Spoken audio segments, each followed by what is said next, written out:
Welcome to Bryer's Music Showcase. I'm Bryer and welcome back to another video.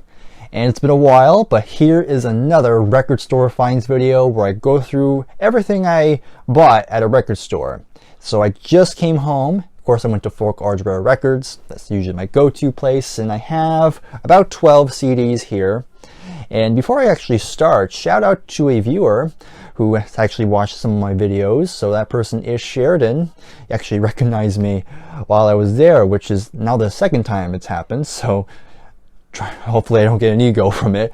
But Sheridan, thank you very much for watching some of my videos. And yeah, it was nice talking to you for a little bit. So very, very appreciative. So before, was there anything else I was going to say? Oh yeah. So this video is going to be not as edited as before, maybe a little bit, but other than that, it's going to be just me going through everything. So try to keep it as uncut as I can. But if you enjoy these record store finds videos, please give this video a like, subscribe if you are new, and let's just jump right into it. I'm going to try to keep this quick, not too long. So first up, actually two of these first two are from the same band, and that band is Traffic. So I bought their first album, which is called Mr. Fantasy, and I have a later album. This was 74, I think. So I'm not sure if we already missed its 50th anniversary, but I also have this. This is called When the Eagle Flies. So of course, Traffic. Of course, probably the big member in here is, I know Steve Winwood was a part of the band. Let's see, anybody else I should be aware of? Let's see, just on first hand, you know, Jim Capaldi, you know, gets brought up. Dave Mason, yeah, guitar player. Okay, and then let me see, what's the lineup on this one? I think Steve Winwood's still in the band. Just gonna quickly see, open it up. Yeah, it's about the same, only Dave Mason's not in there. All right, so we'll start with the debut. Has a very red look to it, which is interesting. So of course I like to showcase what's inside these. Pink sort of disc, and then we have the booklet. Actually folds out, so this side just kind of gives you, some background info, which is cool. And then you have some photos there and the whole album cover. So pretty simple, but still pretty nice. And again, pretty cheap. This was like $4, hence why I buy a lot. Okay, and then we have When the Eagle Flies. Kind of doesn't seem to be talked as much. So again, you have the information there. Still some illustrations, which is kind of nice. You don't see that too often, unless they really put the effort into it. And there's the disc right there. And there's an eagle on the inside. Very nice. Okay, next up. Now this is an interesting one right here. So the band's Wishbone Ash, and I have two other Wishbone Ash albums already. I have their first album, and I also have, I believe it's called Argus, which is probably seen as their most well-known album. But this is an interesting one. So this is a CD, but it's a 2-in-1 CD. So it has two of their albums here. So the two albums included are Locked In and New England. All right, so again, I haven't heard much of Wishbone Ash, but I've always dug what I've heard. Some nice guitar playing and pretty nice stuff. Kind of bluesy, maybe a bit of progressive rock as well. So this should be nice.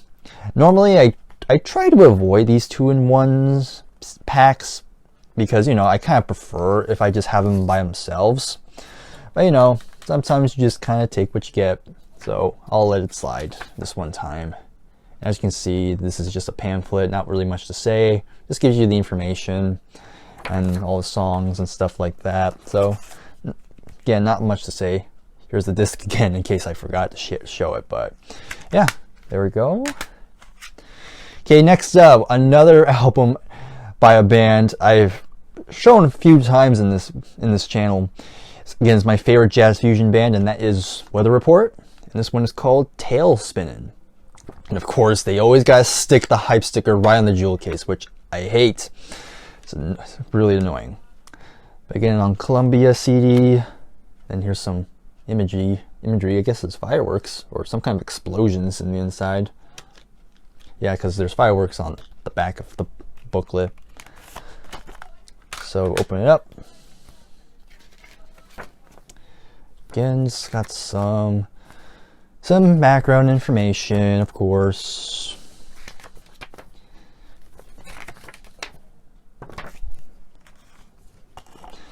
Forgive me if I seem to be going a lot faster than normal, and that reason is because I do have other things to do today.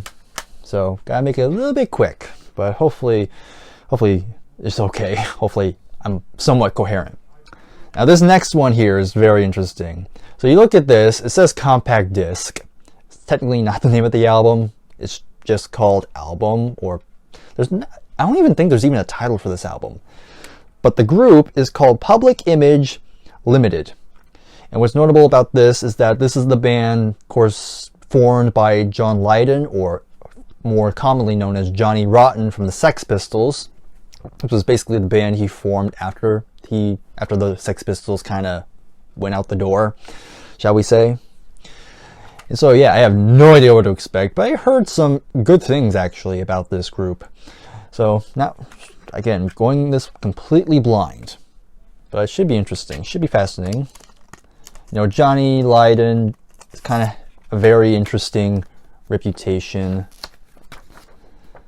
Very, very bare bones. Even the book, even this flimsy thing right here, which I don't know, maybe that was the point.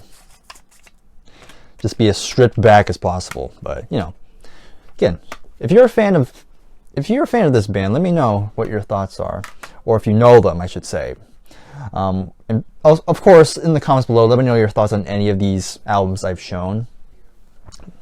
Okay, next up, another Randy Newman. So now this is my third Randy Newman album, and that is Good Old Boys. So this is pretty seen as a pretty big one in his discography. Especially there's a lot of satire, maybe some satire on like the South and stuff like that, based on what I know. So it should be interesting. I've been very much digging what I've been hearing from Randy Newman. Of course, I have his debut, which is pretty solid, but Sail Away, that was a pretty surprise. Didn't really expect to be taken that much from that one. But yeah.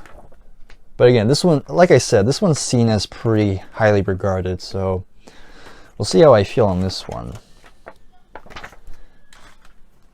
Alright, now we're moving on to some more metal. That's right. This is now my second album from this band, and that is Slayer. That's right, some good old thrash metal. Okay, open it up. There it is. There's the back.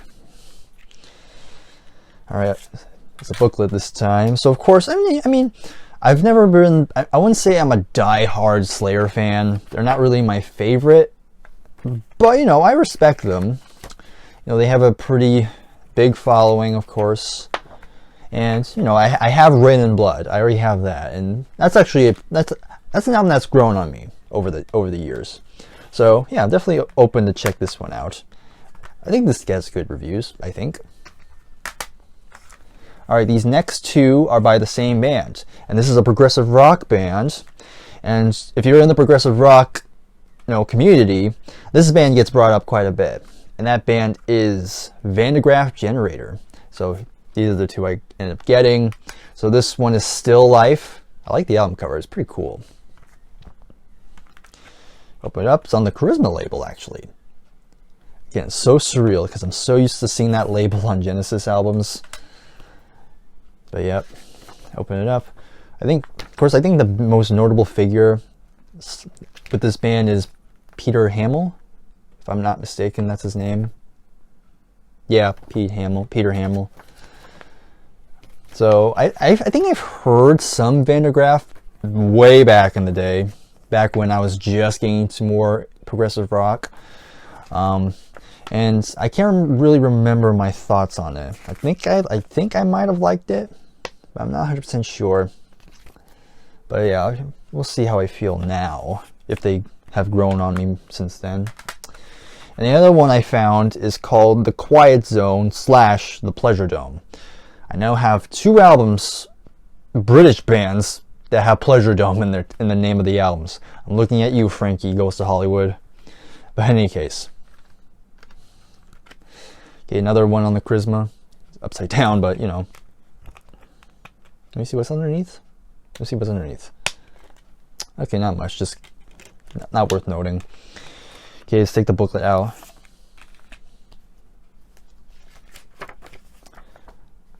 Nice photo of the band there. And you have some nice pictures and some good like news clippings here and there.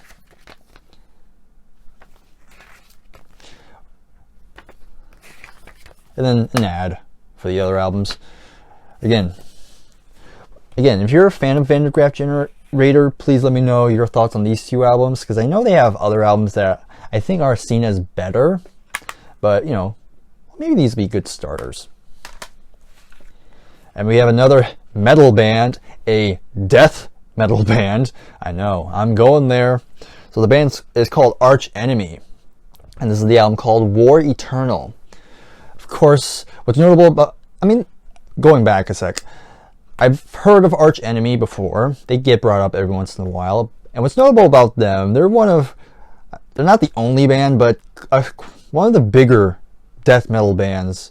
And they're also fronted by a female, which, you know, death metal, you know, stereotypically is usually very male dominated, but sometimes the females can come up too.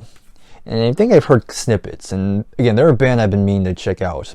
But in any case, it's the digipack here, and the booklets inside, and hopefully you can't really see this probably, but there's a little picture of the band, and there's the lead singer right in the center there.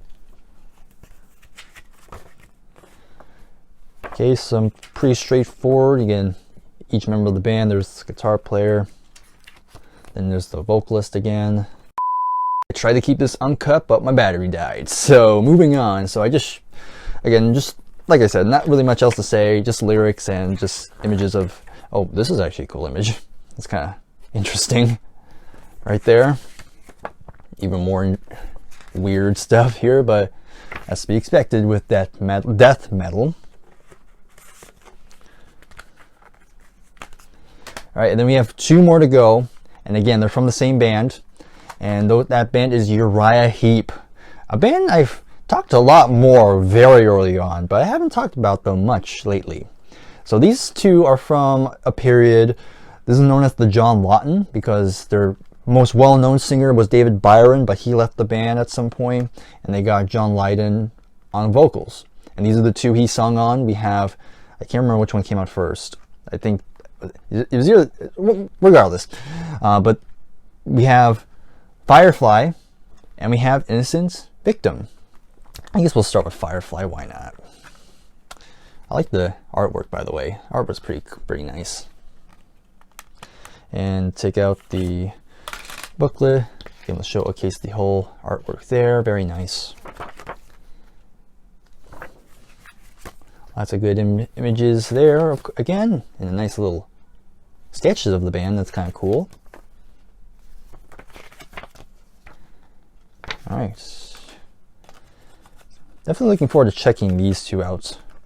Because again, I really like Uriah Heep a lot. So it's good to check out some other albums. Especially the more Uncharted period, where again, the classic stuff with David Byron often gets brought up the most. But again, it's nice to check out when a band is, you know, when you're looking at them outside their most successful period, if that makes sense. So anyway, Innocent Victim. This actually had 2 album covers. So this is the original UK with a giant snake, and then on the inside you have the US cover. There's the disc again.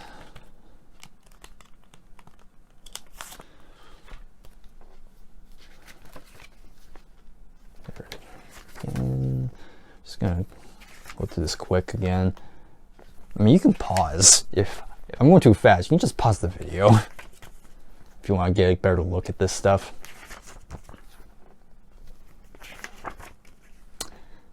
All right, There we go. And that's all the CDs I bought. Let's recap. So we have Uriah Heep, Innocent Victim, and Firefly.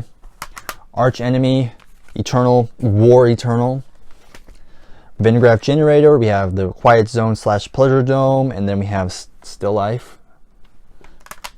Then we have Slayer, South of Heaven. I don't think I mentioned that, now that I think of it. Then Randy Newman, Good Old Boys. Public Image Limited, whatever, album, compact disc, whatever you want to call this. Weather Report, Tail Spinning. Wishbone Ash, 2-in-1, Locked In, and New England. And then finally we have the final these two Traffic albums. We have Mr. Fantasy and When the Eagle Flies. So hopefully you've enjoyed this. It's good to kind of do these more shorter videos because I feel like my past few videos have been pushing the 1 hour mark. So it's good to have a more smaller video. So hopefully if you enjoyed this, again, comment below your thoughts on any of the CDs here. And yeah, if you're new, subscribe, like the video, and until then, I'll see you in the next video. Take care, and goodbye for now.